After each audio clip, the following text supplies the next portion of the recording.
Shoe-in now hiring. Urgently seeking one temporary chef willing to pay top Mora, salary negotiable. Look, Traveler, an urgent hiring notice and they're paying top Mora too! Oh, Paimon likes the sound of that. You're right, it is strange. Do you think something happened to Yenshao? Cause that guy barely lets anyone ever set foot in his kitchen.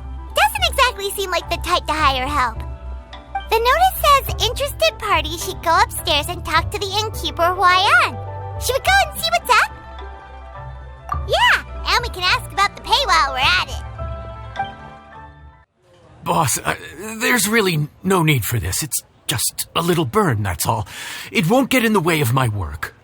Perhaps not, but continuing to work will only hinder your recovery. You need to rest for a few days. We'll figure something out. Huayan! Yanxiao! Oh? Traveler and Paimon! What brings you to this neck of the woods? And we decided to come check up on Yanxiao. I knew we shouldn't have posted that notice. It's really nothing to worry about. I'm fine. I swear. How kind of you. My thanks to you both. And thanks on Yanxiao's behalf, too. There's nothing to be embarrassed about, Yanxiao. Just tell them what happened. Oh, all right. Well, basically, we had a lot of guests pouring in for the lantern ride. Things got busy, I started rushing, and I ended up accidentally burning my hand while plating a dish. Well, you know what they say. Play with fire long enough and you're bound to get burned. Even the best chefs slip up sometimes. Anyway, it's nothing, just a tiny burn. I can still... Now, I don't want you pushing yourself. You'll only make it worse, and then you'll be looking at more than just a couple of days off to recover. But the lantern ride's only just finished, and we're still getting tons of guests. Now's not a good time for me to rest. Plus, lots of the guests are visiting from other nations. We can't just bring in some random chef off the street. We have a reputation to uphold. I refuse to let someone else ruin the good name we've made for ourselves here. Listen to you. Anyone would think that you're the boss and not me. But he's not wrong. Yanxiao was one of the favorites in the Masterful Chefs tournament. No matter how you look at it, his are big boots to fill. I don't mean to boast, but any chef of my caliber probably has their own restaurant to look after. It's not going to be easy to find someone who's got the skills and has the time to help us out. Looks like we might have to increase the pay we're offering even further. Do we know anyone that's a good chef and has the time to help out? Oh, of course, you! Oh, right. Yes. Now I think about it, I do recall hearing good things about your cooking ability. I suppose I'd added you to my mental list of people who can hold their own in a combat situation, but forgot you can cook. Why are you even keeping a mental list of people who can fight? Maybe a story for another time. More importantly, I'm sure Yanxiao would be comfortable leaving his kitchen in your hands, if anyone's. What do you think, Yanxiao? Well, since it's you, I suppose that's better than anyone else. What do you think, Traveler? Should we do it? I did say that, didn't I? Well, I'm a man of my word. You'll be compensated generously for your work. I should warn you that cooking for customers is quite a different ballgame from cooking for yourself, so I'll stick around the kitchen over the next few days to help smooth things over. Oh, so he's not leaving the kitchen after all? I believe there's some spare kitchenware here at the inn. Boss, would you mind? Of course. I'll take care of it.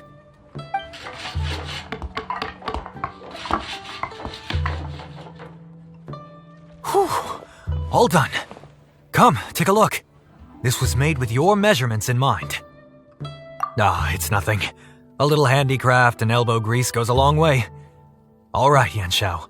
I'll leave you to take it from here. You really went to all the trouble of building a new stovetop? What was wrong with the original? Boy, you really hate when people touch your stuff, huh? No, it's nothing like that. As boss always says, hire who you trust and trust who you hire. I just thought the original setup might be a little, tall for you. Anyway, as I was saying, cooking for guests is different from cooking for yourself. Not only do you have to execute on taste, aroma, and appearance, but you also need to ensure speed, precision, and consistency. Having the right equipment is a big part of that. Ill-suited equipment doesn't just make the job more tiring, it also slows you down. And paying customers don't have unlimited patience. Sometimes cooking is all about being well prepared. That's how you ensure speed. Okay, and what about precision and consistency? Precision all comes down to using your eyes. Where to slice into a particular cut of meat, how much oil to use, how to tell when a dish is done cooking. When you cook for yourself, you can always add salt if it's too bland or add water if it's too salty. You can tweak the taste as you go, but in a restaurant, there's not that much room for trial and error. Worst case scenario, Paimon can deal with any subpar dishes by making sure they get properly disposed of. The final thing you have to focus on is consistency. You have to be able to handle the most challenging orders with the same level of technique and skill as the easiest ones. This is particularly important when you have guests from all over, each with their own tastes and preferences. You have to cater to their own dietary needs while also giving them the opportunity to enjoy our local delicacies. This last point is making Paimon's head spin. Don't worry. Matter of fact, someone as well-traveled as you may even have a better handle on it than me once you get started. And of course, I'll be around to help you over the next few days. I don't think we'll have any trouble making all our guests feel right at home.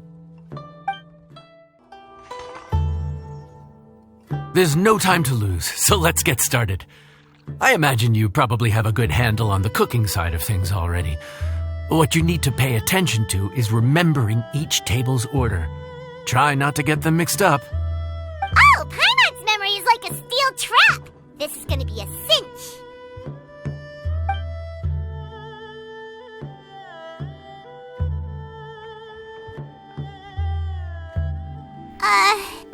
Which ticket are we on again? Table 1 was onions, but no chilies. Table 2 was chilies, but no onions. And table 3 was, chilies, but hold the chilies? Was Paimon just sleep floating? We didn't even get a break in the middle. Paimon's brain has turned to mush. Is it always this busy here? No, but this is peak season. You both did a mighty fine job for your first time serving guests at the inn. Luckily, all our customers were familiar faces this time around, so we didn't get any strange requests. Otherwise, today would have been even more challenging. No strange request? Someone asked for almond tofu drizzled in soy sauce. Even Paimon has never tried that combination. It's a wide world out there. People have all kinds of different tastes.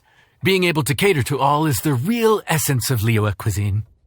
Also, the thing about requests is that they're usually very specific. So as long as you do what they asked, you're unlikely to have any issues. What's really tricky is when guests give you free rein to do anything you want. Excuse me.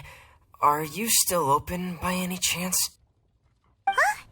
Paimon knows that voice. Let's go check it out! What should we do? It doesn't look like anyone's here.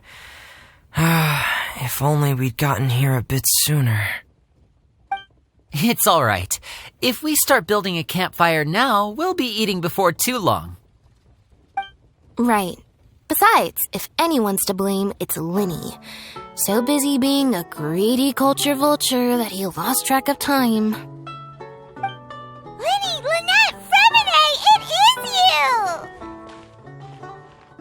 Paimon? So, is the traveler here?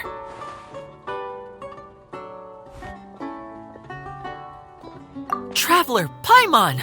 What a nice surprise! Paimon was gonna say the same thing! We're just lending a helping hand at the inn.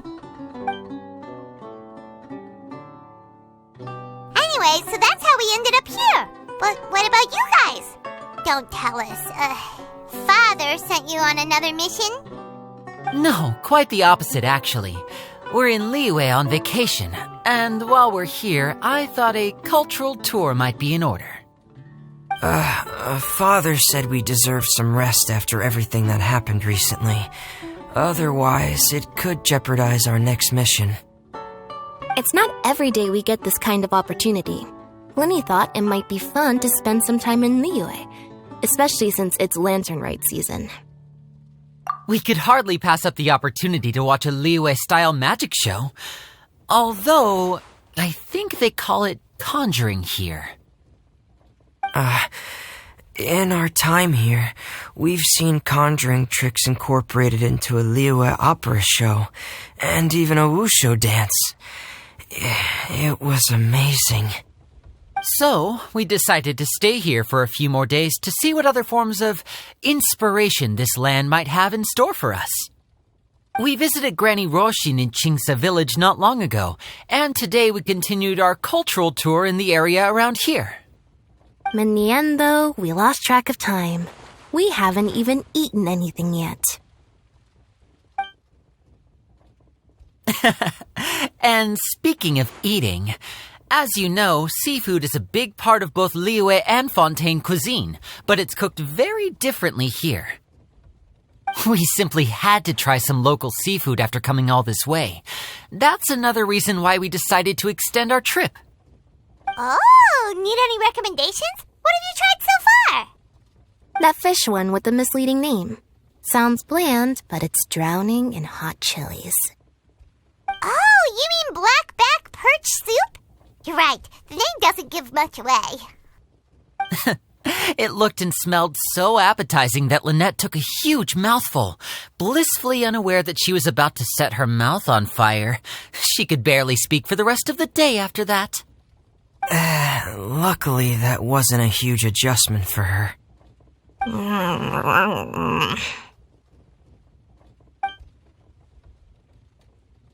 What? Aren't you guys hungry too? Yes, a little. Yes, I'm ready to eat. Traveler, I'm afraid we'll have to send you back to the kitchen now. Good question. I doubt we'll be able to decipher the menu, so why don't you recommend something? You should be pretty familiar with our tastes. One more thing. Please, if you have a heart, don't make it spicy. I thought the blackback perch stew was actually pretty tasty. And now that you know it's spicy, you won't be caught off guard, right? Why don't we give it another chance? Once was more than enough. Fontaine, huh? No wonder they can't handle too much spice. Still, if we make the food too bland, they might as well be eating back home. There's this crab and shrimp stir-fry I know that could work. It's quite heavily seasoned, but it's a lot milder than it looks.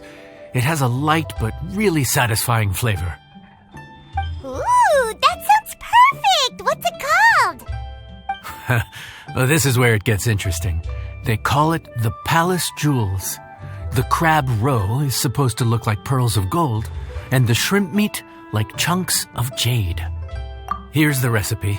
When you're ready, go ahead and give it a try.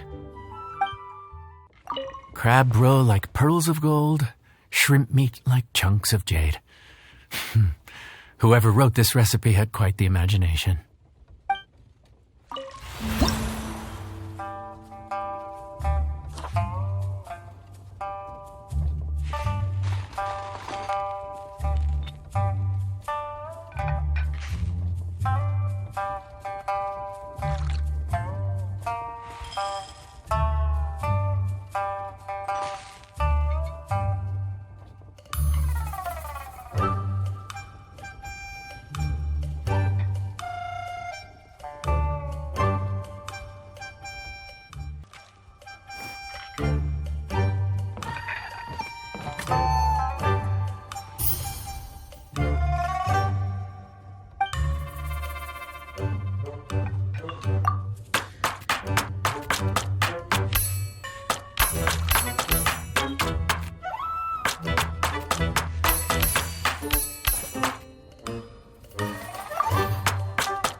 Yes. We meant to say, you two must be tired after a long day of work. Do you want to eat with us? Oh, now that you mention it, Paimon is a little hungry. Well, if you insist, then who are we to refuse? Oh, right, of course. You're still our customers. Why aren't you eating? The sauce looks a little overpowering. According to Liyue custom, it's probably good table manners to let someone else go first.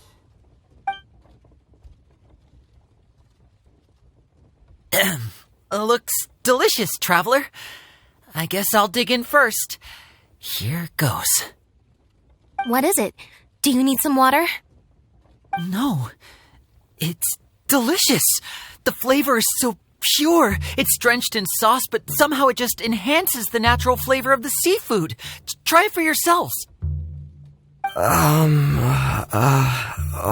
right.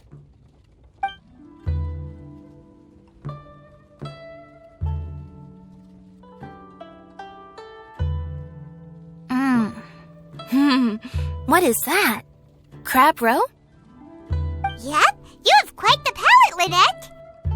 No wonder it pairs so well with the shrimp meat. I've never seen it prepared this way before. According to the creator, chewy crab complements succulent shrimp, making a spectacular seafood ensemble with a succulent flavor and luscious mouthfeel. The crab roe glitters like pearls of gold, and the shrimp shines like chunks of jade. Hence its name, the Palace Jewels. So that's where the name comes from. I suppose it's quite fitting then. Was Paimon always this well-spoken? This dish must be right up your alley, Lynette. Huh? It's half gone already? When did that happen? I heard that in Liyue, the biggest compliment you can pay to the chef is to leave a clean plate. It's delicious. Thank you ever so much. Wait, don't fight over it! Hey, leave some for Paimon! I think I'm finally getting the hang of chopsticks. Yeah. Well, Linny and Lynette picked it up in no time, but they're naturally dexterous. Unlike me, it's taken me a lot longer, but I'm slowly getting there. Speaking of chopsticks, in one of the shows we've seen here, someone performed a conjuring trick using a bowl and chopsticks. So if I want to be a good magician's assistant, I need to keep practicing. Lynette's not usually so forthcoming about what she likes. But this time, well, she's expressed it in more ways than one. I guess you've rubbed off on her too. Or maybe your cooking is simply too delicious to resist. The next time our paths cross in Fontaine, you'll have to fire up your cooking skills for my other siblings as well. How does that sound, oh great master chef? Oh yeah? Well then, I'll have to clear my schedule. Calorie surplus detected. Digestion mode engaged. Yeah. Well, Linny and I are usually careful about what we eat because we have to stay in performance shape. That, plus it's generally bad manners to overindulge at the dinner table. But once in a while, it's nice to treat yourself in the company of family. Besides, if I'd waited until my brothers were finished trying to out-polite each other, the food would have gone cold. So your friends like the dish, huh? Well done. Not bad at all for your first day on the job. There'll be more to come, so keep it up.